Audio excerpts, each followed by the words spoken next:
Go ahead and get started. Apologies for Hey, Brian. letting it go a little late.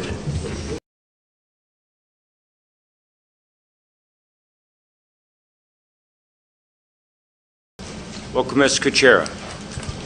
Good morning. Thank you, President Hall and council members, for the opportunity to share some exciting enhancements in human resources coming in FY13.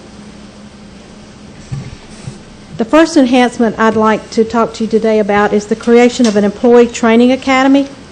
And to quote Benjamin Franklin, without continual growth and progress, such words as improvement, achievement, and success have no meaning. By the implementation of this training curriculum, it is our goal that we provide the opportunity for continual growth and progress to every employee to improve, achieve, and to succeed. The Pensacola Employee Training Academy will provide basic knowledge of the city organization, policies and procedures, laws and regulations, and develop professional and technical skills for our employees. It's a multi-level curriculum, and the first level will be a city core basic, and this is level 1. These are courses that we recommend that all city employees complete. And as you can see, it's different types of courses, such as new employee orientation, which we do every 2 weeks on a continuing basis, harassment, discrimination, city's policies and procedures, ethics and standard of conduct, drug-free workplace policy, and bloodborne pathogen training and first aid are things that we have to do that are mandated to us to do. The second level is an intermediate level, and these are more specialized policy and skill courses. And a lot of the employees that will be taking these courses will be your supervisors, and of course it will be open to any employee who wishes to take the courses. And some of the courses that you see listed are things such as progressive discipline, valuing diversity, supervisory training, wellness, lunch and learns that we will be providing. The third level is a more advanced level. These type of courses will be job specific and more technical. This level is recommended for your higher level supervisors and managerial positions, and they'll be available using outside vendors, webinars, conferences, and seminars. There's no doubt that everyone benefits from training, and here are the few of the reasons how we can all win with such a program. Of course, we all want to improve the quality and the quantity of work. We want to provide skills for our employees so that they can achieve and have a higher level of performance. We want to assist our employees in their personal development and their professional advancement, and we want to provide our employees skills to respond to the ever-changing demand from the citizens, and it also significantly limits the city's liability risk. The next enhancement that we would like to present, I'm going to let Suzanne Humphrey, she's the Assessment and Development Manager, and she will be going over the new web-based staffing solution that we are hoping to put in place.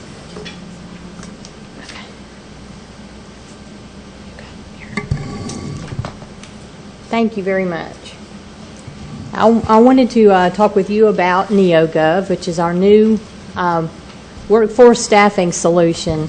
It's a system that actually automates the staffing process from the time the department initiates a requisition to fill a vacant position. It continues through the recruitment process and the examination process and actually ends with the hiring decision. It is designed specifically for public sector, which is, it's great for us. We have unique selection process that we use in the public sector, which actually starts with the application, and it follows through with the screening of qualifications. We conduct and administer and score examinations, and then finally certify an eligible list. It is a hosted internet-based solution, which means that all the data is hosted and maintained on Neo Gov servers, which prevents the need for the city to house the data on our servers. And one of the most important aspects of Neo Gov for us is that it will eliminate some of the outdated system problems that we currently face. We have a program that is we use for requisitioning that is no longer supported by our MRS staff. And the second problem that we are facing is that we have a DOS-based 20-year-old system that we are using that is no longer compatible with our operating systems.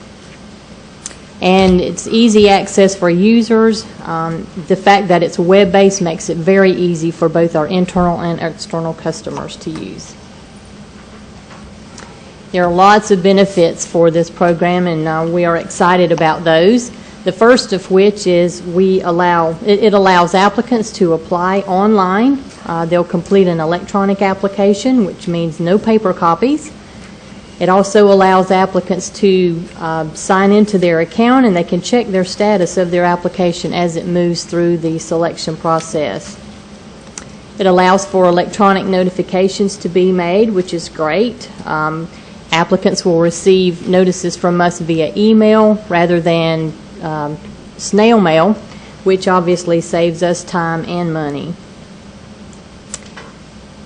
Applicants can electronically schedule their interviews. When they schedule examinations, they can access their account online, schedule themselves for interviews, and through the use of a self-scheduler, which is actually great. It prevents staff need to contact and notify individually for each of those applicants.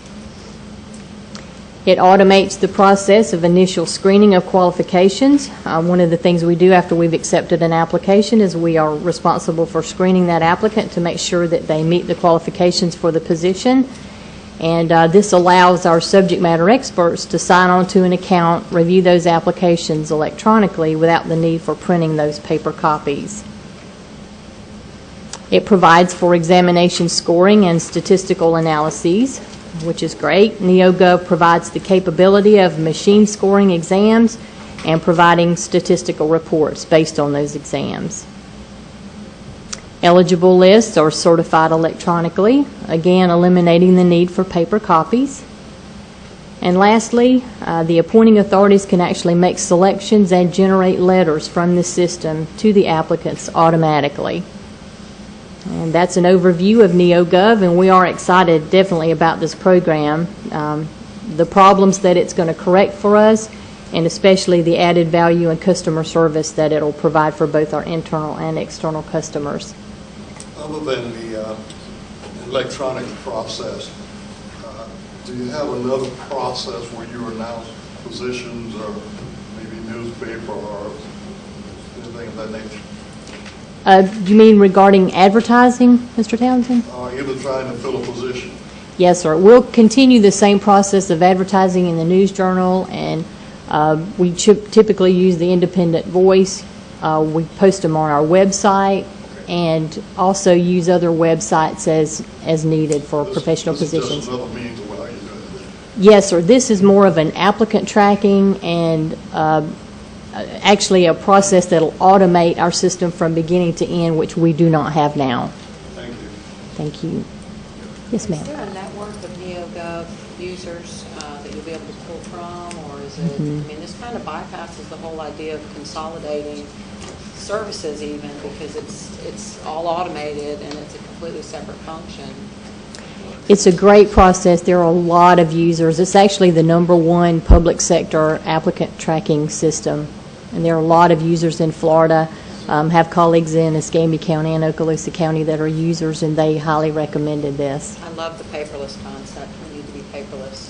Yes, everywhere. ma'am. Good. Green peas. Green. Dick says going green, yes. Yes, ma'am. Before you leave that item, NeoGov, how does that translate into either a saving or an expense? And how does it translate into the budget? I mean, does it save us money? Is it going to cost us money initially? How does it fit in with the budget? I haven't actually done a cost analysis. What happened to us is we are facing those two issues that I noted in there, a requisition program, which is an access database that MIS staff can no longer support, and so that was going away for us. And with the addition of Windows 7 on our servers, our DOS-based 20-year-old program that we were using for applicant tracking was no longer compatible. So that's how this process actually started. We were asked by administration to let them know of any problems that we foresaw for our future, and that was one of the things that we brought up, and so it's sort of transitioned into that. Okay. But in addition, it certainly does save costs in the fact that we can do this process electronically rather than print and copy and mail manually. Okay. And Ms. Myers, have you started implementing this yet? We're just starting on the verge. Right. We had requested this for the FY13 budget, and then administration graciously allowed us to wanted implement to move forward early. on this immediately. So the expenditure and to get it started, he thought was very important to go ahead and jump on. What was that expenditure? The annual cost for Neo Gov is $10,600 annually. Okay, and where is that reflected here in the budget? What item would it be reflected under? It's included in our staffing function, but there was also a line item in the enhancement. It should be and I haven't looked, Yvette's looking too, it should be in other contractual services is normally where those type of expenses Under are. professional services? Other contractual, 9357. What was, other contractual services? Yeah, Would you use the mic, please, so we Oh, I'm sorry. Okay. I see that line item 9357, other contractual services, went up from $2,000 in 2012 to $12,600 for 2013. That's it. Yes, ma'am. Is that it? That's the annual maintenance. Okay, I had a question about that, so I kind of thought that's where it might be. Yes, ma'am. Yes, ma'am. That's Okay. exactly what that is.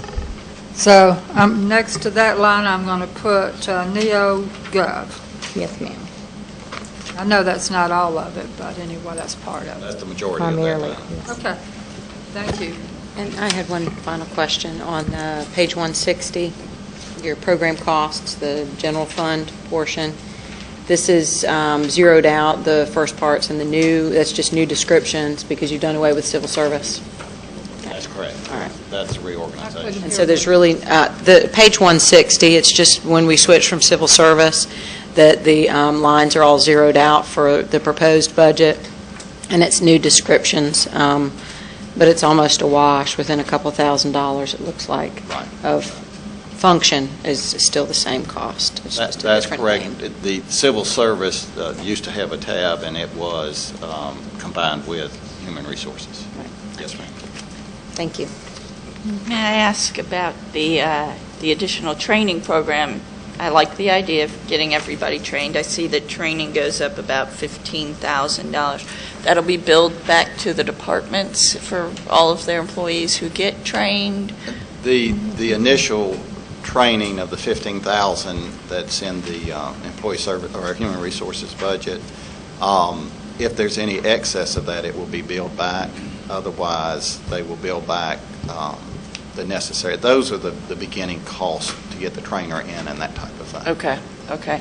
And then I see that the salary goes down from last year's budget, and maybe it's because of the merging with civil service and other things, but I see it goes down $70,000.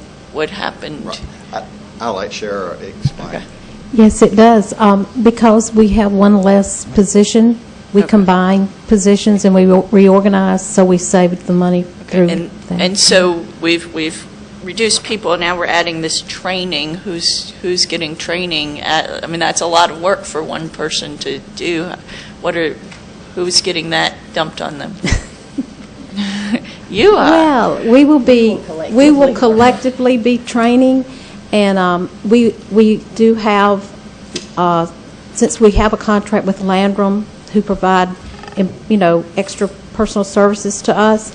They provide training for us at no cost because of the contract, so they will be coming in we'll take advantage of that. Okay. And then 3 of us in our department will be doing some of the training, which we're already doing some of it.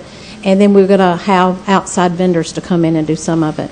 And is that in the training budget? Yes. Or is that? That's part of that's the $16,000 that we have in the new budget for training, Okay, that's for to the pay for outside. those vendors that come in. Okay. Thank you. And I think council will recall that when we went through the budget, the mayor was very concerned about the training that has been not being done. There's not I guess, been. except absolute required training. And he wanted to move forward in this budget and reestablishing part of that. And so this is an overall effort to get that reestablished. Okay. Thank you. May I ask a question, again, about the training? Because I had a question mark next to that. Is that going to be an ongoing item, for instance, in the next budget year? I mean, is this... We would like for it to be, but, you know, when budgets have to be cut, usually the first thing that is cut is training. So that's what happened. We had 0 money for training for a while, and now we're putting money back in there.